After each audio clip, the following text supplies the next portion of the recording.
Lección número 1. Desde que Caín asesinó a Hebel, su hermano, el mundo está saturado de sangre. La historia ha sido testigo una y otra vez, asesinatos, ejecuciones, innumerables y crueles batallas en las que se derramó mucha sangre. Durante miles de años, la guerra se consideraba muy legítima como un medio, realmente una forma en que un grupo obtenía el control sobre el otro grupo.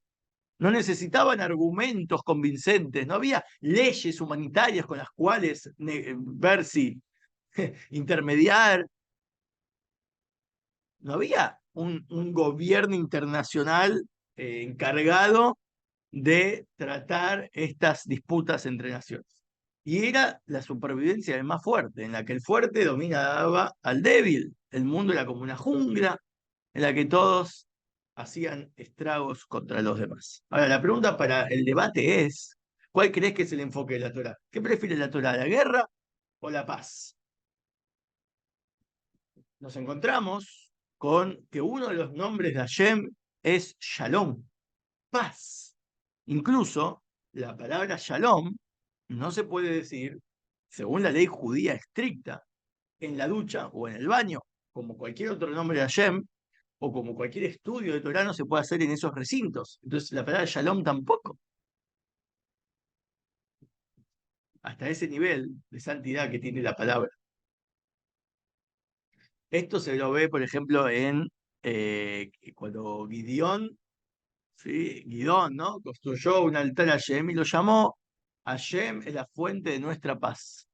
En el Talmud Babli Shabbat 10b, Rabam Nuna dijo en nombre de Ula, está prohibido saludar a tu amigo en la casa de baños o en lo que es el vestuario con la palabra Shalom, porque se acostumbra decir hola, ¿no? Shalom, pero no se puede porque dice en Shoftim 6:24 y lo llamó Hashem Shalom. Entonces vemos que es un nombre de Hashem.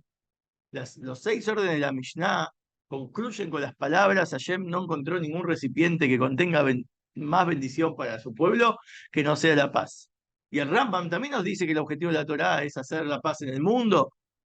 Y al final de la tefilá, la plegaria que hacemos a la mañana, los judíos recitamos una sección especial sobre el tema de la paz. Toda una sección hablando de hacer la paz. Y también el Kadish, que es el, digamos, que se recita constantemente en las plegarias, pero también por un fallecido, o en las 18 bendiciones que son la mirada, donde uno se para de pie y íntimamente le pide 18 bendiciones a Dios, o cuando se concluyen las bendiciones sobre el pan, en todos esos lugares se dice Oseh Shalom Mimromá, uy, Oseh Shalom Aleinu, el que hace la paz en sus cielos, que haga ahora la paz con nosotros. En la Mishnah, en el tratado de Sin 3:12, dice que el santo bendito sea, eso no encontró otro recipiente donde posar su bendición, salvo la paz. Y los Salmos 29:11 dice que Dios dará fuerza a su nación, Dios bendecirá a su nación con la paz. Lo mismo dice Rambam en sus leyes de Hanukkah y de Purim, que la paz es grande, porque toda la Torá fue dada para traer la paz al mundo. Como dice Proverbios 3:17, sus caminos son agradables y todas sus sendas son paz. Entonces, obvio que se prefiere la paz, pero a veces la Torá también aprueba la guerra cuando es necesario. Según la ley judía, si alguien viene a matarte, debes matarlo primero. Tenés que estar seguro, ¿no? Obviamente no es tan así, no se queden solo con la frase. Es todo un análisis. Como cualquier otra ley de la Torá, se requiere estudio. Pero se permite anticiparte a matar a alguien porque sabés que te viene a matar. Y además la Torá exige que se luche en una guerra hasta que su conclusión, hasta que la ciudad termine de ser conquistada. Cuando uno empieza una guerra, por el motivo que sea, tiene que ser obviamente legítimo, pero como sea, incluso por defensa personal. Entonces, si querés asegurar tu defensa personal, te atacaron primero, la seguridad de Israel, por ejemplo, está en juego, se permite ir a defenderte y terminar el trabajo, es decir, y asegurarte que no quede ninguno de los que intentó o intente nuevamente volver a tratar de conquistarte o atacarte. Entonces se permite conquistar hasta la ciudad que te atacó. Y nuestros sabios enseñan que la misericordia con los que son crueles acabará siendo cruel con los que son misericordiosos. Es decir, si uno se vuelve misericordioso, compasivo, con quien en realidad no se lo merece, después va a terminar siendo cruel con al que se merecía compasión. La paz ilusoria no es una solución. Es decir, cuando uno es una oveja que está entre 70 lobos, como siempre se lo describe al pueblo de Israel, que es una oveja dócil, la oveja es débil frente a los 70 naciones del mundo que se lo quieren comer vivo siempre el pueblo de Israel, entonces el pueblo de Israel tiene que estar en la retaguardia. Nuestro deseo de paz puede ser interpretado por el enemigo como un signo de debilidad y como un signo de invitarlo a la guerra. Sin embargo, hay una diferencia fundamental entre la paz y la guerra. La primera es el estado ideal, obviamente, mientras que la segunda, aunque desgraciadamente es lo más común, solo se recurre cuando es necesaria. La guerra se avala, pero solo cuando es necesaria. Realmente, David Amelech, el rey David, tuvo que luchar muchas guerras para garantizar la seguridad del pueblo de Israel y alcanzar un estado idóneo donde se hizo posible después la construcción del templo. Y cuando quiso finalmente construirlo, Hashem le dijo que él no era el apropiado para hacerlo porque era un hombre de guerra, sus manos estaban manchadas con la guerra, con sangre. Entonces le dijo, no, es tu hijo Shlomo, que justamente llamado así, Shlomo viene de Shalom, que viene de paz. Entonces su característica pacífica le permite y lo habilita a construir el templo y él fue el que lo construyó, el primero. La morada donde reside Dios, la bendición de Dios y el recipiente para que mora ahí es la paz, no encaja con la guerra. Y está esto desde las fuentes, digamos, está en Divrei Yamim, donde dice, David dijo, Shlomo, hijo mío, cuanto a mí, estaba en mi corazón construir una casa con el nombre de Hashem, mi Dios. Pero la palabra de Hashem vino a mí y dijo, has derramado mucha sangre, has hecho grandes guerras, no construirás una casa a mi nombre, porque has derramado mucha sangre en el suelo ante mí.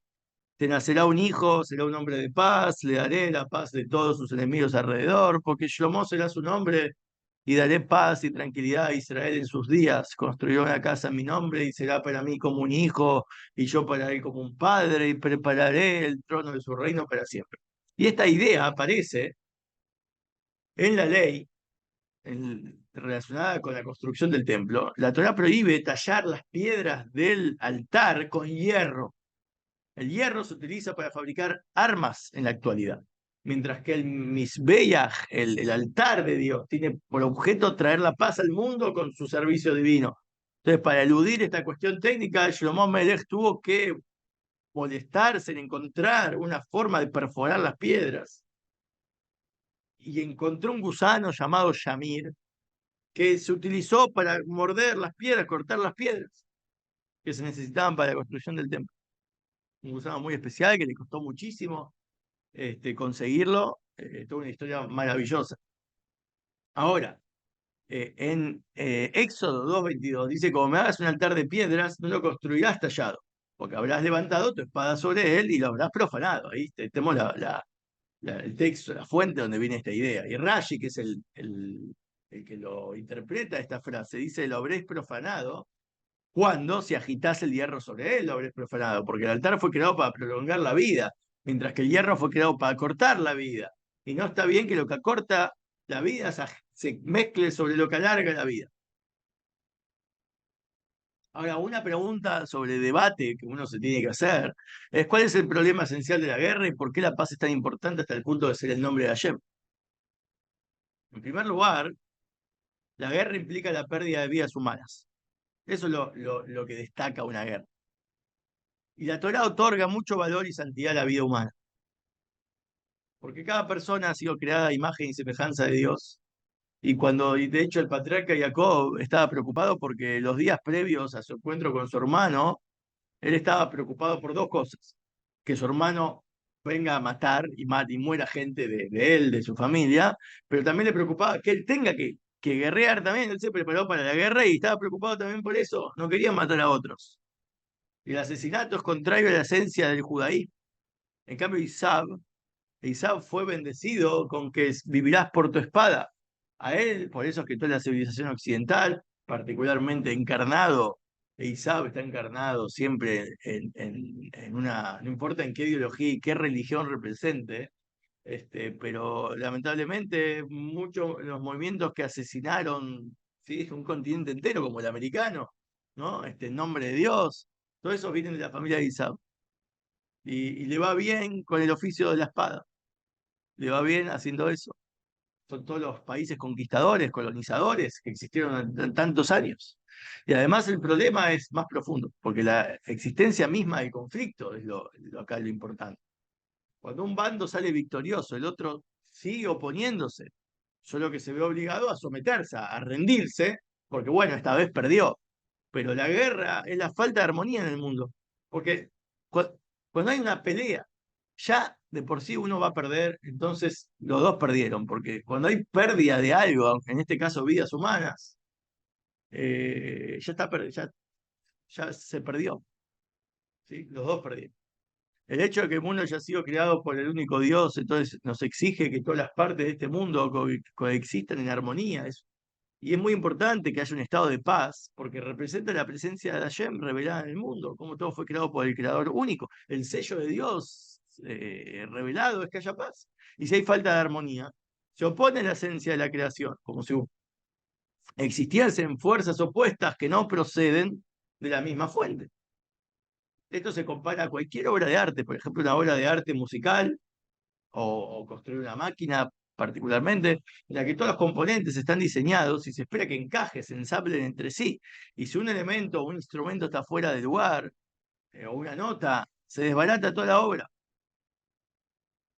Entonces tiene que encajar en armonía y todos se tienen que llevar bien. Esa es la idea este, que busca la Torá al respecto de la paz.